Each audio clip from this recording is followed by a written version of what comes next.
everybody. Thanks for joining us and watching. We're in Traverse City at Safe Harbor. It is now officially open. It's been in a long time in the making, and with us is Peter Starkle, who's a member of the board of Safe Harbor. And Peter, I said before we turned the camera on, it has been a kind of a long road for you. You started, back in 2012? Yeah, well, Safe Harbor's been around since 2003, yes. But when we, about 2010, 2011, we got to a point where we hit about 78, 80 people in the shelter.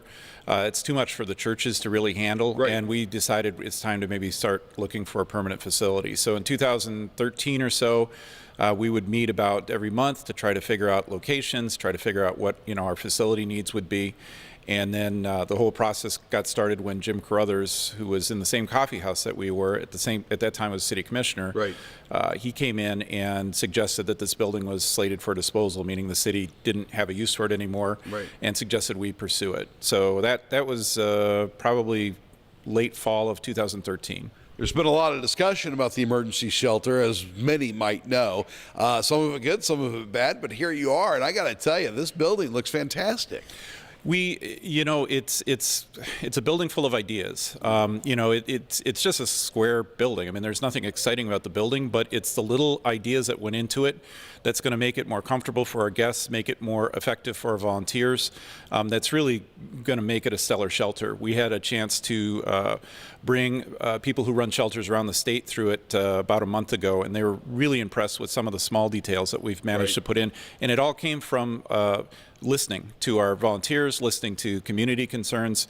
And so it turned out really well because we spent some time really paying attention to the small things. Now, we're here in the men's sleeping area. Total, how many people can you handle? So we've got 72 beds in the building right now. We are permitted to handle 90. And we can, with mats, we can come up to about 80 right now. So if we went past 72, we could bring the mats that we always have used out, and we can add some more capacity to it.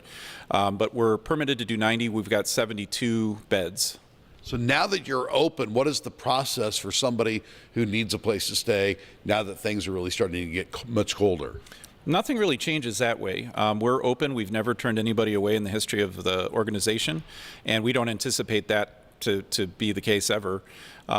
But the guest comes in, they go through a bit of a check-in process with the Goodwill team who is managing our door, and then they're a guest. They get a tote and a blanket, and they're ready to go. How did this process go for you now that you have a chance to look back when you first started talking about it, going through all the processes? How did it go for you? Was it harder? Was it easier, or what? Well, the hardest process was at the beginning because there were a lot of questions that we weren't anticipating coming from neighbors who were kind of anxious about it.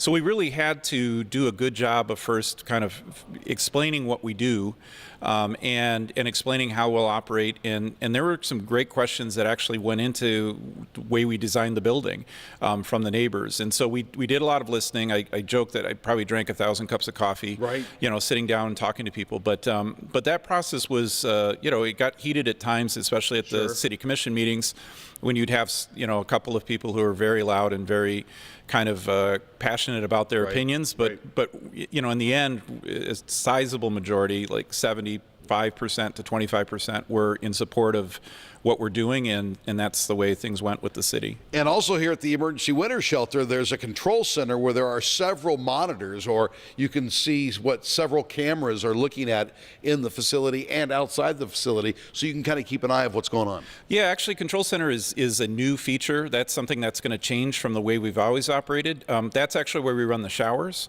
and the laundry facility, which first time we've ever had those. Of course, we've got cameras all around the building and at the entrances and things like that.